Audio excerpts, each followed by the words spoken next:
All right, in this video lecture, I am covering standards 9.4.2.2.1-2.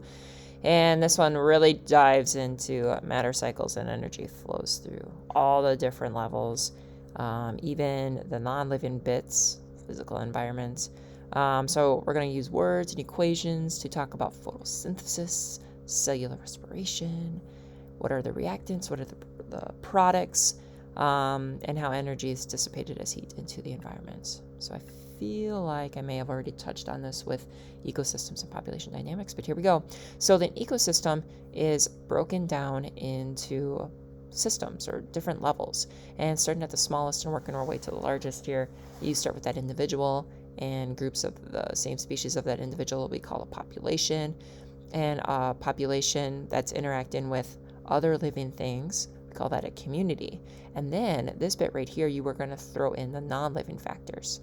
Okay, so water and rocks. So how those different populations interact with non-living things is an ecosystem.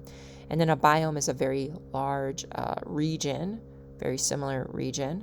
And we did a biome project, like rainforest, desert, tundra, taiga, okay? And then a biosphere is basically any place in the world where you would find a living thing. And we can observe an ecosystem or these organisms based on observations, okay? Like you go out in the wild and you survey them, conducting experiments, maybe outside.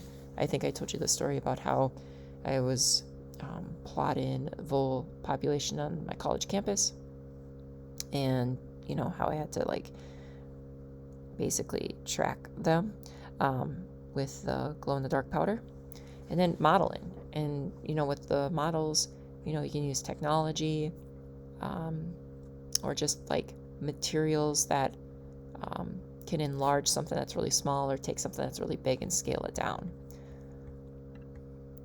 So energy in ecosystems brought in by producers. And basically, like I said, you can trace everything back to the sun. So producers are known as autotrophs to make their own food through photosynthesis, or maybe it's chemosynthesis, but the big one on our state test is photosynthesis. And consumers, also known as heterotrophs, because they eat other things, they eat other organisms to get that energy. Okay, so energy comes in from the sun, producers use it, convert it to chemical energy. They die, they can be broken down by decomposers. Or, they give oxygen to consumers, they give food to consumers, and consumers, we do cellular respiration and give CO2 back into the atmosphere for the producers to use. But everything's interconnected. Consumers die, they get decomposed. Plants die, they get decomposed. Consumers eat the plants. So these red arrows are showing exchanges of nutrients and organic molecules, and these would be the non-organic molecules, okay? And remember, with an energy pyramid, the pyramid, the base of the pyramid, the one that really supports all the other trophic levels, are the producers. If you were to wipe out the plants, okay, now we're going to see our pyramid topple and fall over. So flow of energy is shown in many ways. We have food chains, which is a simple feed-in chain, and that energy is arrows. The trophic levels are herbivores, organisms that eat plants, carnivores eat meat, omnivores eat both plants and meat, tradivores eat detritus, decomposed things, and decomposers break down dead things. So here's just a simple food chain of an owl, starting with the plant. Notice the arrow is pointing to the organism that gets the energy. So the grasshopper eats the plant, the energy is transferred from the plant to the insect. The mouse eats the insect, the energy is being transferred to the mouse, and then the mouse is eaten by the owl. Food webs are complex networks of feeding relationships, and as you can see here, you could say that it's many food chains interlinked together. And so they're doing their best to show you the different trophic levels, but I really like this diagram because they show you how during every energy transfer, energy is lost as heat. Okay, so you don't get 100% of the energy in that green plant. So the vole that eats those producers, it only gets about 10% of it, and the rest is lost as heat and waste products.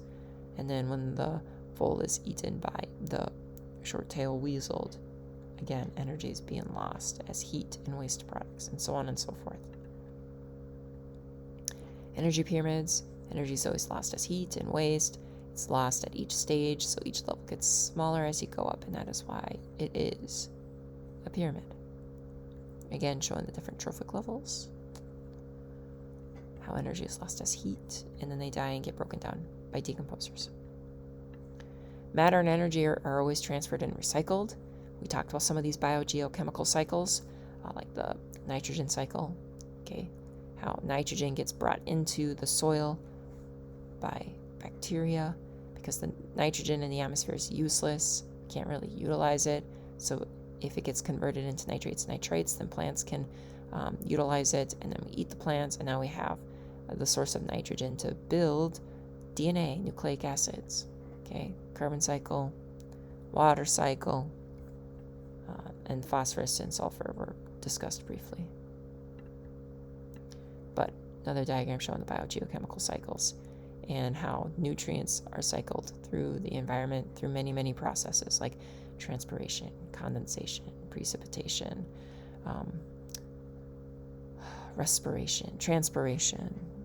Things die and get broken down. So there it is. The final two processes I want to talk about are photosynthesis and cellular respiration. So this top half right here, okay, this is photosynthesis. Carbon dioxide plus water and a little bit of sunlight will make sugar and oxygen. In a chemical reaction, these are the reactants, the things that go in, and these are the products. Down here we have the equation for cellular respiration. Sugar plus oxygen, okay, produces carbon dioxide and water. These are the reactants. These are the products. Photosynthesis and cellular respiration are opposite to each other. Okay, look, sugar and oxygen are on this side. Over here, they're on the reactant side. Okay, I'll use a different color.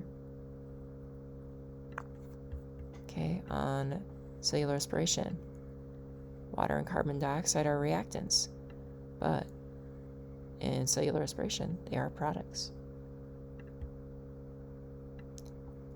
So these two processes, they happen in a cell in specific organelles. Photosynthesis is the chloroplast, respiration is mitochondria. Photosynthesis can only happen when you have sunlight. Respiration happens all the time. Okay, we need that ATP. What goes into it? Those are the reactants, carbon dioxide and water for plants, and plants turn it into glucose and oxygen. Cellular respiration, glucose and oxygen go into the cell, goes through glycolysis, the Krebs cycle, etc. What comes out of that? Carbon dioxide and water. Energy sources, get it from light. Over here, it's from the bonds. When you break bonds, energy gets released. For photosynthesis, we are storing energy, okay, in the form of glucose. And then over here, we are releasing energy in the bonds of glucose. Okay, so that does it for this review.